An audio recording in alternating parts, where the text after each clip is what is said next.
हमारा हमारा हमारा मेरा रहना है। हमारी कामनाएं हमारा है, कामनाएं इच्छाएं ये सब हमारा है, और भगवान ने तो हमको हमारा माना है, अपने जीव को अपना बनाया है।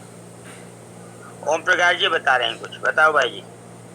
मैं बता रहा था कि हमारा मेरा जो है वो अपना प्रकृति में जो है राग कर लिया, धन में, पुत्र में, परिवार में, ये मेरा है, ये तो बंधनकारी है।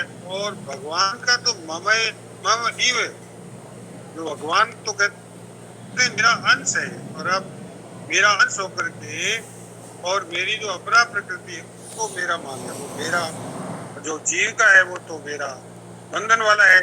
और भगवान जो कहते हैं कि तू मेरा अंश है, ये भगवान अपनी ओर आकर्षित कर रहे हैं कि तू मेरी भाषा जो बंधन मुक्त हो जाए। बड़ा हाँ जी जी। भगवान का ही मेरा मेरे ही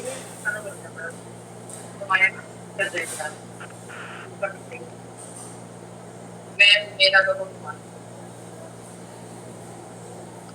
भगवान जो हैं वो केवल जीव को अपना कहते हैं और किसी को अपना कहते ही नहीं।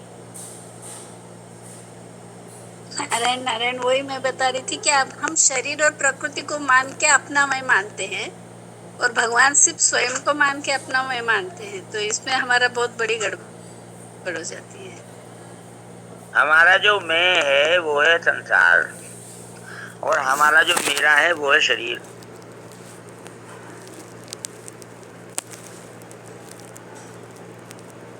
और भगवान का मैं भी और भगवान का मेरा भी, दोनों ही स्वयं अर्थात जीव जो है वो भगवान का अंश है। वो कहते हैं ये मेरा है, तो मेरी शरण में आ जाए।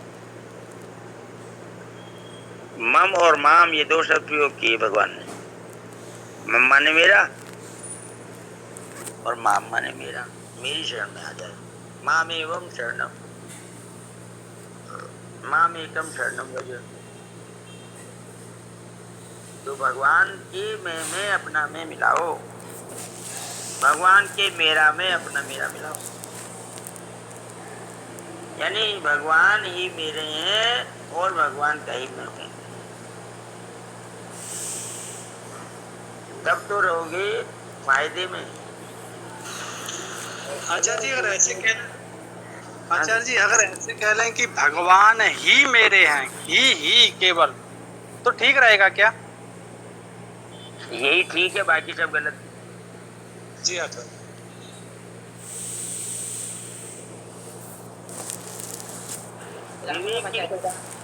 हाँ जी। हाँ, ये लास्ट वाला पैराग्राफ की आप कोई शुरू कर दिया आपने, कोई पढ़ने के लिए बोल रही थी। लास्ट वाली जो लाइन है ना, इसमें सबसे ज़्यादा मेरे को अच्छी लगी इसमें, परंतु जिनमें विवेक की प्रधानता नहीं है, प्रसिद्ध भगवान में श्रद्धा विश्वास की प्रधानता है। ऐसे सीधे सरल भक्त अहम के साथ जैसे है वैसे ही भगवान के आश्रित हो जाते हैं। ऐसे भक्तों के अहम का नाश भगवान स्वयं करते हैं। गीता 10वें अध्याय 11वां श्लोक। ये मेरे को थोड़ी विलक्षण लगी लाइन। हाँ जी। देखो, विवेक की प्रधानता वाला जो साधक है वह हेम का आश्रय छोड़ देता है। यहाँ हेम का मतलब संसार बताया, आपने समझी बात? ऐसे भक्त हेम का आश्रय छोड़कर अर्थात संसार का त्याग करते हैं। भगवान के आश्रित होते हैं। हेम का आश्रय मतलब संसार का आश्रय है। हेम और संसार एक ही बात है। हेम का आश्रय छोड़ो या संसार का त्याग करो, एक ही बात। और भगवान के आश्रय हो जाते हैं। ऐसे कौन होते हैं? जो विवेकवान है, जो विवेक का आदर करते हैं, जो विवेक के अनुसार चलते हैं। ये बात हुई।